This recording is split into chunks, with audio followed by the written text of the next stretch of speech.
ಇನ್ನು ಈ ಪರಿಷತ್ ಚುನಾವಣೆಯಲ್ಲಿ ಅಡ್ಡ ಮತದಾನ ಆಗಿರೋ ವಿಚಾರಕ್ಕೆ ಸಂಬಂಧಪಟ್ಟಂತೆ ಪರಿಷತ್ ವಿಜೇತ ಅಭ್ಯರ್ಥಿ ರಘು ಕೌಟಿಲ್ಯ ಅವರು ಪ್ರತಿಕ್ರಿಯೆ ಕೊಟ್ಟಿದ್ದಾರೆ. ಈ ಬಗ್ಗೆ ಈಗ ಬಿಜೆಪಿ ಅಭ್ಯರ್ಥಿ ಮಾತನಾಡಿದ್ದಾರೆ. ಉಪ್ಪು ತಿಂದವರು ನೀರು ಕುಡಿಲೇಬೇಕು. ಚುನಾವಣೆಯಲ್ಲಿ ಕಾಂಗ್ರೆಸ್ ಕುದುರೆ ವ್ಯಾಪಾರವನ್ನ ಮಾಡಿದೆ.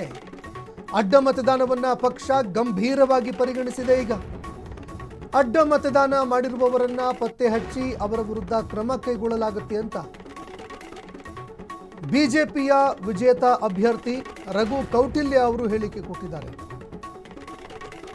ಯಾರು ಅಡ್ಡ ಮತದಾನ ಮಾಡಿದ್ದಾರೆ ಅವರ ವಿರುದ್ಧ ಕ್ರಮ ಆಗುತ್ತೆ ಅಂತ ಒಂದು ರೀತಿ ಅವರು ಎಚ್ಚರಿಕೆ ಕೂಡ ಕೊಟ್ಟಿದ್ದಾರೆ.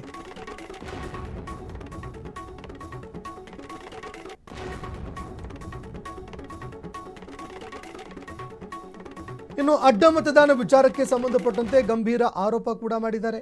ಕುದುರೆ ವ್ಯಾಪಾರವನ್ನ ಮಾಡಿದ್ರು ಕಾಂಗ್ರೆಸ್ ಪಕ್ಷದವರು ಅಂತ ಗಂಭೀರವಾಗಿರುವ ಆರೋಪವನ್ನ ರಘು ಕೌಟಿಲ್ಯ ಅವರು ಮಾಡಿದ್ದಾರೆ.